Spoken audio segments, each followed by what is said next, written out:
What we're doing to these kids is simply inhumane.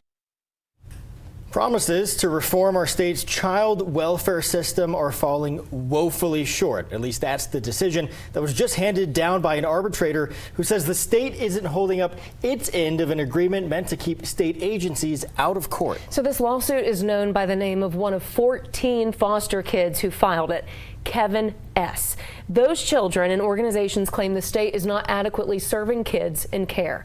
The two sides actually settled back in 2020 when the state agreed to some kind of measurable reform. For investigator Brittany Costello has been following this since then. Brittany, you know, we're 5 years in, and the state is just still not holding up its end of the deal.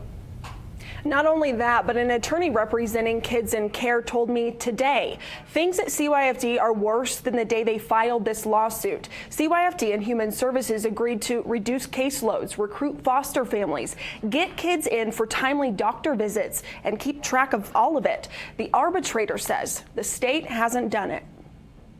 It was supposed to be a landmark agreement for long-awaited child welfare reform. But 5 years after a settlement in the Kevin S. class action lawsuit, the agreement has yet to move the needle. Time doesn't wait for these children, you know. I mean, most of the plaintiffs, probably all of them, have aged out, and most of them are not doing well. So time goes on. Their lives are ruined while they're trying to figure out. Betty Fleischman with Pegasus Legal Services says children in state custody are suffering. Some don't have adequate caseworkers, and many aren't getting appropriate placements. When you take a child into custody, you are responsible for them, you know, and so many of our kids who are taken away from bad homes end up in worse situations. In November, plaintiffs for the Kevin S. lawsuit forced the state back to the table. As secretary, is that your understanding, that we have fewer workers now than we had a year ago?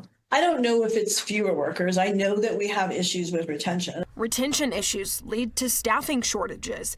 The arbitrator found the state's failure to develop adequate resource homes as severe and dangerous.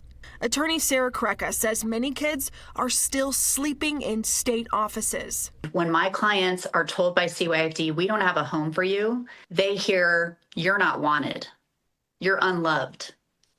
My clients aren't worried about staffing shortages or failures to meet obligations from a lawsuit. They're thinking about their hearts. All of it adds up to devastating outcomes for New Mexico's most vulnerable kids. The only way children normally develop is in the context of a home with a primary caretaker. And not to have that is a developmental catastrophe. And I don't mean it hurts their little feelings. I mean, we're talking about essential brain development that's going on. The arbitrator is forcing the state to take immediate action on a dozen requirements. They need to stop studying it, stop reviewing it, stop analyzing it, stop summarizing it. We don't need outside entities coming to this state telling us what the issues are. We know what the issues are.